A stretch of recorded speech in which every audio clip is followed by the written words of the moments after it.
രണ്ടാഴ്ച നമ്മൾ ശ്രദ്ധിച്ചു കഴിഞ്ഞാൽ ഈ പൂച്ചകളുടെ ഭാഷ നമുക്ക് മനസ്സിലാവും. ഈ പൂച്ച ഒരു മാസം മുമ്പ് ഇവിടെ വന്ന് പെട്ടതാണ്. തീരെ കുഞ്ഞായിരുന്നു, ആരോ ഉപേക്ഷിച്ച് പോയതാണ്. അപ്പം ഞങ്ങൾ അതിനെ വളർത്തിയെന്ന് പറഞ്ഞാൽ ഇത് കയ്യിൻ്റെ നഖമൊക്കെ കൊണ്ടുകഴിഞ്ഞാൽ നമുക്ക് വിഷബാധ ഉണ്ടാവും. പേയുടെ ലക്ഷണങ്ങളൊക്കെ കാണിക്കും. പേയുടെ അല്ല, അത് കുഴപ്പമാകും. അതുകൊണ്ട് ഇതിനെ ഇഞ്ചക്ഷൻ ചെയ്യണം. ഇഞ്ചക്ഷൻ ചെയ്ത് കഴിഞ്ഞാൽ പിന്നെ പ്രശ്നമില്ല. ഇത് ഞങ്ങളൊന്നും ചെയ്തിട്ടില്ല, ഇതിവിടെ വന്ന് പെട്ടതാണ്. പക്ഷെ ഭയങ്കര സ്നേഹമാണ് ഈ പൂച്ചയ്ക്ക്, ഭയങ്കര സ്നേഹമാണ് എല്ലാവരോടും. അപ്പോൾ ഈ പൂച്ചയുടെ ഭാഷ നമുക്ക് ശരിക്കും മനസ്സിലാവും.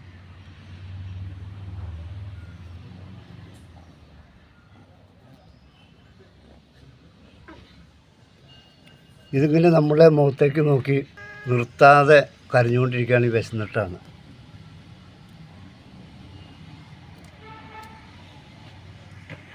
അതുപോലെ ഇങ്ങനെ നമസ്കരിച്ച് കിടക്കുകയാണെങ്കിൽ നമ്മളോട് ഭയങ്കര സ്നേഹമാണ് അതിന് എന്നാണ് അതാ കാണിക്കുന്നത്. സ്നേഹം കാണിക്കാനായിട്ട് ഇതിന് വേറെ വിദ്യകളുണ്ട്. കുറുകും, നമ്മളിങ്ങനെ പിടിച്ചു കഴിയുമ്പോൾ കുറുകും. ഇങ്ങനെ കാണിച്ചാൽ ചെറിയ കുറുകലുണ്ടാവും. അതെങ്ങനെയാണെന്ന് വെച്ച് കഴിഞ്ഞാൽ അമ്മപ്പൂച്ച ഇതിനെ ചേർത്ത് പിടിക്കുമ്പോൾ അമ്മപ്പൂച്ച കുറുകും. ആ കുറുകുന്ന ശബ്ദം ഈ കുഞ്ഞു പൂച്ച മനസ്സിലാക്കും. അപ്പോൾ സ്നേഹം കൊണ്ടാണ് അങ്ങനെ കുറുകുന്നത് എന്ന് ഈ കുഞ്ഞു പൂച്ചയ്ക്ക് മനസ്സിലാവും. അതുകൊണ്ട് നമ്മളോട് സ്നേഹം കൂടുമ്പോൾ അതിങ്ങനെ കുറുകും. ഒരു ഉപദ്രവമില്ല, ഒരു മാസമായുള്ളൂ. ഒരു പരിചയമില്ലാത്ത പൂച്ചയായിരുന്നു, ആരോ ഉപേക്ഷിച്ച് പോയത്. ഇവിടെ എല്ല് പോലെയായിരുന്നു അത് വന്നപ്പോൾ. ഇപ്പോൾ ഇത് നന്നായിട്ടുണ്ട്. മീനൊന്നും വല്ലപ്പോഴേ കൊടുക്കുള്ളൂ, പക്ഷേ എന്ത് കൊടുത്താലും കഴിച്ചോളും. ഇപ്പോൾ ഇതിന് കൊടുത്തിരിക്കുന്നത് വെറും ചോറാണ്. അത് ഇത്രയും അല്ലാത്ത ബാക്കിയൊക്കെ കഴിച്ചു. പിന്നെ പൂച്ച ഉറങ്ങുമ്പോൾ നമ്മൾ തടസ്സപ്പെടുത്തരുത്. അത് നല്ല ഉറക്കത്തിൽ അതിനെ തടസ്സപ്പെടുത്തിയാൽ അതിന് ഭയങ്കര ഇറിറ്റേഷനാണ്, ഭയങ്കര വിഷമാകും. അതുകൊണ്ട് ഉറങ്ങുന്ന സമയത്ത് നമ്മൾ ഇതിനെ കഷ്ടപ്പെടുത്തരുത്. അതുപോലെ ഇതിന് കിടക്കാൻ വേണ്ടി സേഫ്റ്റി ആയ ഒരു സ്ഥലമാണ് ഞാൻ ഉണ്ടാക്കി കൊടുത്തിരിക്കുന്നത്. അതായത് നമ്മൾ വളർത്തുന്നതല്ലാത്തതുകൊണ്ട് അകത്തേക്ക് കയറ്റില്ല, അതിൻ്റെ നഖമൊക്കെ കൊണ്ടാൽ പ്രശ്നമാകും. അപ്പോൾ ഇതിനെ സ്ഥിരമായിട്ട് ഇവിടെ നിർത്താൻ ഉദ്ദേശിക്കുന്നില്ല. അതുകൊണ്ട് ആശുപത്രിയിൽ നിന്നും കൊണ്ടുപോയി ഇന്ന് ഇഞ്ചക്ഷനൊന്നും എടുത്തിട്ടില്ല. അപ്പോൾ ഇതിന് ഇച്ചിരി ഉയരമുള്ള സ്ഥലത്ത് കിടക്കണം. അപ്പോൾ ഇവിടെ വെയിലാണ്, വെയിലില്ലാത്തപ്പോൾ അത് ഇവിടെ വന്ന് കിടക്കും. അല്ലെങ്കിൽ ഇത് ചെറിയ മരത്തിൻ്റെ മുകളിലൊക്കെ ചെന്ന് സേഫ്റ്റി ആയിട്ട് കിടന്ന് ഉറങ്ങും. മരത്തിൻ്റെ മുകളിൽ കയറി ഇരുന്ന് ഉറങ്ങും. ഇപ്പോൾ ചെറുപയർ കൊടുത്തു, അത് തിന്നുന്നുണ്ട്, കണ്ടോ, ചെറുപയറാണത്. എന്ത് കൊടുത്താലും തിന്നുന്ന പൂച്ചയാണ്. സാധാരണ പൂച്ച മീനോ ഇറച്ചിയൊക്കെ മാത്രമല്ലേ കഴിക്കുള്ളൂ. ഇത് എന്ത് കൊടുത്താലും ഇത് കഴിക്കും, കുറച്ച് കഴിക്കുള്ളൂ എന്ന് മാത്രം. പൂച്ചയെപ്പറ്റി അനവധി കാര്യങ്ങളുണ്ട്. അത് എല്ലാ മതസ്ഥരും പറയുന്ന ഒരു കാര്യമാണ്. ഇത് വന്ന് കയറിയാൽ ഏറ്റവും നല്ല സമയമാണ്. ഈ പൂച്ചകളെ എവിടെന്നെങ്കിലും വന്ന് കയറിക്കഴിഞ്ഞാൽ ഒരു വർഷത്തിനകം വലിയ ഐശ്വര്യം ഉണ്ടാവും, ധനലാഭം ഉണ്ടാവും, ധനലബ്ധി ഉണ്ടാവും. വീട്ടിൽ വഴക്കും പ്രശ്നങ്ങളൊക്കെ ഉണ്ടെങ്കിൽ എല്ലാം മാറും. അതിനെല്ലാം ഈ പൂച്ച കാരണമാണ് എന്നൊക്കെയാണ് പുരാണങ്ങളിലും പല മതങ്ങളിലും പെട്ടവർ പറയുന്നത്. പ്രത്യേകിച്ച് ഹിന്ദു മതത്തിലും മുസ്ലിം വിഭാഗത്തിലുമൊക്കെ ഇങ്ങനെ പറയുന്നുണ്ട്. അപ്പോൾ പൂച്ച വലിയൊരു ഐശ്വര്യമാണെന്ന്. നല്ല സ്ഥലത്ത്, അഴുക്കില്ലാത്ത സ്ഥലത്താണ് അത് കിടന്നുറങ്ങുള്ളൂ.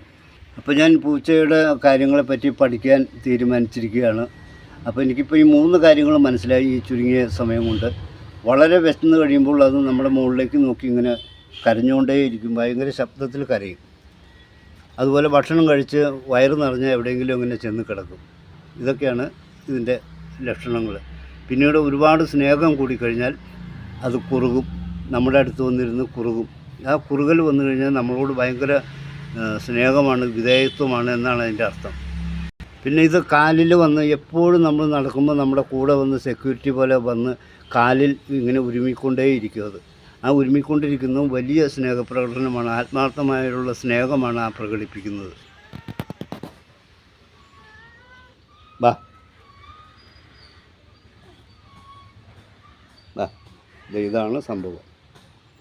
കണ്ട, ഇതിങ്ങനെ വന്ന് കിടക്കും. അത് ഭയങ്കര സ്നേഹം പ്രകടിപ്പിക്കുന്നതാണ്. എന്തേടി, നല്ല രസമാണ്. സമയം പോകാനൊക്കെ കുറച്ച് പൂച്ചക്കുട്ടികളുണ്ടെങ്കിൽ നല്ല രസമാണ്. എന്തേടി എന്തേടി എന്തേടി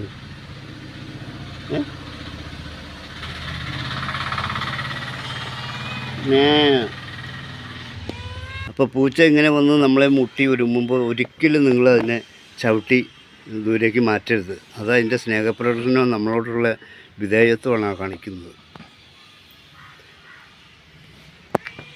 നിങ്ങൾക്ക് ഈ പൂച്ചയുടെ വിശേഷങ്ങൾ ഇഷ്ടമായി ഒന്ന് ലൈക്ക് ചെയ്യുക, അതുപോലെ ഒന്ന് സബ്സ്ക്രൈബ് ചെയ്യുക, ഒന്ന് ഷെയർ ചെയ്യുക. പൂച്ച എല്ലാവർക്കും ഇഷ്ടമാണ്, ഒന്ന് ഷെയർ ചെയ്യുക. എല്ലാവരും കാണട്ടെ പൂച്ചയുടെ കാര്യങ്ങൾ. അപ്പോൾ അതുകൊണ്ട് പൂച്ചയെ തല്ലരുത്, ഓടിക്കരുത്. ആദ്യമൊക്കെ ആൾക്കാർ പറയും പൂച്ചയെ തല്ലിയാൽ കൈ വിറയ്ക്കുന്നൊക്കെ. അത് എങ്ങനെയാണാവോ, ഞാൻ തല്ലിയിട്ടില്ല, അത് കാരണം എനിക്കതിനെപ്പറ്റി അറിയില്ല. നമ്മളൊരു വടി എടുത്തിട്ട് തല്ലാൻ നോക്കുകയാണെങ്കിൽ ഉണ്ടല്ലോ ഇങ്ങനെ കിടക്കും.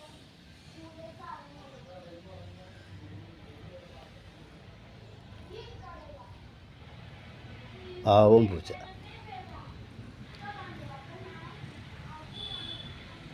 പൂച്ച തൊട്ട് കഴിഞ്ഞാൽ കൈ കഴുകണം കേട്ടോ.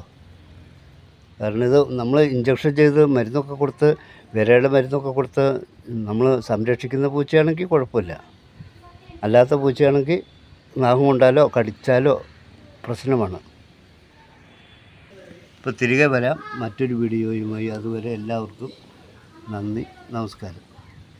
നമസ്കാരം പറയടി, നമസ്കാരം പറ, നമസ്കാരം പറ.